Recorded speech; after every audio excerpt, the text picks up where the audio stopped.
myself a new partner? Hands up. The guy's nuts. You have a death wish? He gets the job done, Rosie. Yeah, he's a bit rough around the edges.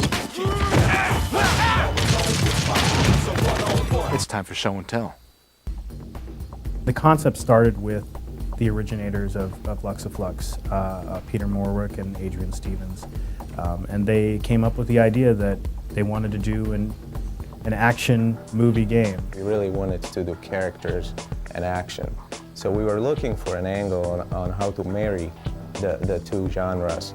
And at that time, my wife and I were into these LA Private Eye novels by Robert Grace, the Joe Pike series. And suddenly it sort of occurred to me that there really hasn't been a successful take on sort of a contemporary cop genre in video games. And it really appealed to me, and I brought it to the guys and we discussed it and we really liked it. So we pitched it to Activision, the publisher, and they liked it as well, so here we are.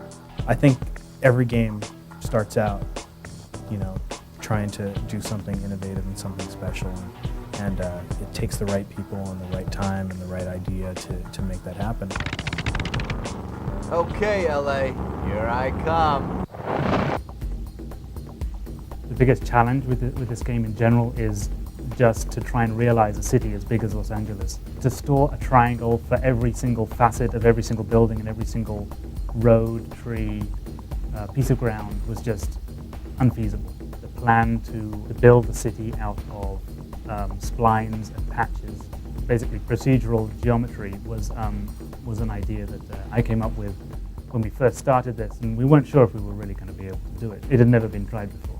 Once we realized that the GPS data was available publicly, we had to learn a lot about the format of that data and how we can crunch that data into something usable by the game. We used a variety of resources to really come up with this accurate LA. GPS data, topographical maps, and even satellite images to really recreate Los Angeles as it stands now. We have variations in subdivisions, neighborhoods going from the wealthy Beverly Hills area to the sort of seedy, shady Hollywood suburbs. So really, we've done a really good job of accurately portraying Los Angeles as it stands today in 2003. Much of the data is actually generated on the fly, meaning that polygons or triangles that are drawn aren't actually existing in a static form. We basically say we have a road that has this curvature and this type, and we generate the data required to draw that on the screen real time. It'll make sure that at least half a mile around you is always there. It's a real-time GPS system. You could be playing the game, your girlfriend could call you on the phone and go, "Oh my God, I'm lost." And rather than going to the computer and doing the typical, pull up the website that has the maps on it, you're like, "Well, I'm in True Crime Streets of LA. Let me just go ahead and drive down to where you are." Where are you? You're on the corner of where? Some of the cars have hundreds of parts to them. And there are parts that can be damaged, that will fall off the car, and you'll be able to drive this car in almost undrivable conditions in real life. Yeah? So sue me. Gonna sue you right back. We created a set of cars that, they're supposed to look realistic, but we designed them sort of from scratch. We took the visual cues from what those vehicles would be and designed something completely new. You can run through a shootout, and when that guy drops that AK-47, you flip it up into your hand, and now you've got a pistol in your right hand and an AK in the other. Additionally, when you grab those two, as an example, you have a shotgun in your left hand and an AK-47 in your right, each arm targets independently. So you can take out two targets at once. So if you're flying forward and there's a target to your left and to your right, and the shotgun side is closer, you're going to blast that guy while strafing the guy to your right with the AK-47. It allows you to really plan how you're going to go out and attack. Sometimes it's run and gun, and sometimes it's, sneak around and try to hide because those guys have badass weapons. Try to pick up the weapon. Heck, two shotguns running around with two sawed-offs with guys coming at you. You're blasting people left and right. It's very Hong Kong cinema inspired. Basically, one of my main focuses is Destructibles, or as a lot of gamers like to call it, crap that blows up. Boom, bada boom! Our destruction for the interiors is fairly complex. It's really intense stuff. I mean, it's fighting that I don't think gamers are used to.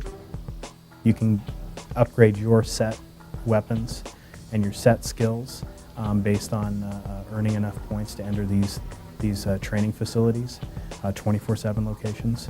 As you leave the EOD on some of your missions, as you're driving down the street, you will find locations where that'll be highlighted. They won't be based on your mission, but if you run into them, you will find yourself either in a shooting range or a driving slalom course, where you will be able to expand your capabilities as a driver or as a shooter. One of the things that I am in particular excited about in this game is really our continuous branching storyline. A few years back, the video game establishment sort of declared the death of the fusion of Hollywood and video games, and it was a bummer. So really what I try to do here with True Crime is to create a game that's very playable, that doesn't really lose much in terms of playability, yet still gives the player enough of narrative and story to keep it really interesting and to keep the player engrossed and give him the suspense of disbelief. And ultimately we have 3 very different paths in the story and 3 very different endings. So there is multiple ways of playing this game, and the greatest thing about it really is that even the unseasoned player who's not very good will get enough of a game here, will get enough of an experience to enjoy himself. You'll definitely get different cinematics based on different outcomes of what you've done in the game. Jimmy, this had better check out. Stop busting my balls, man. I'm being straight with you. That's a good boy. Hey, Rosie, say hello to the poster child against inbreeding, Jimmy Fu. And I suppose that would make you the poster child for anger management? Likewise, if it's raining in a cinematic at that time of day and the cinematic takes place outside, then it's raining outside when that cinematic's taking place. The most challenging, I think, might have been the nightclub scene, because there's a lot of stuff going on in there. It's a little more technical, I think, than some of the other environments. Got rotating lights, and a disco ball, which is sort of reflecting lights all over the place. И наушники, прикинь, этот жопник уже здесь.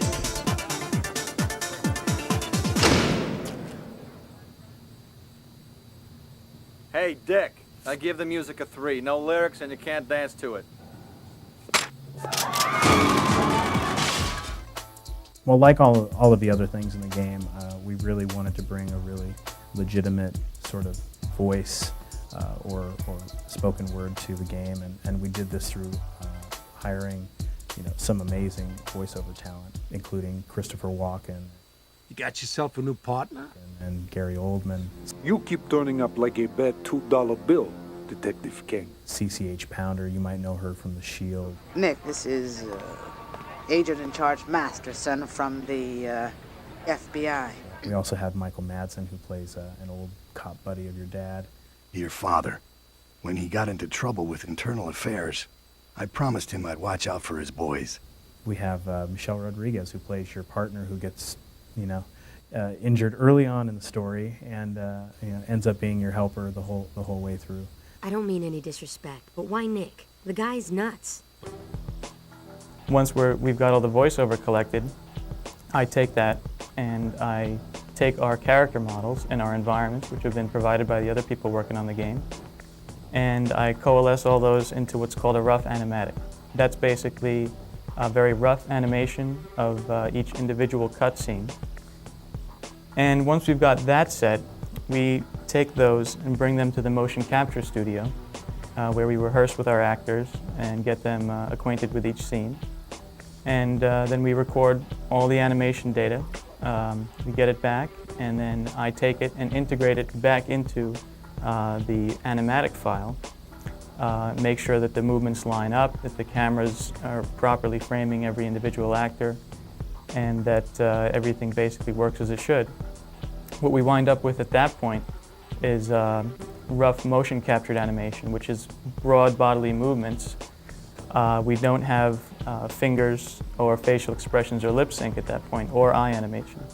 So it gets handed off to another set of animators who basically go in and animate the characters, breathe life into them, add emotions to their face, add the lip sync, add eye movements and hand movements, and any other work that needs to be done. And that's the basic pipeline. You've picked the wrong party to crash, jackass.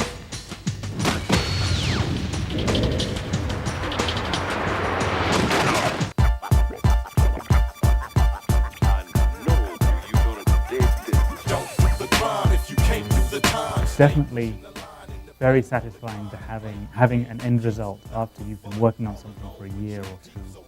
To have the end result of a CD in a box on a shelf.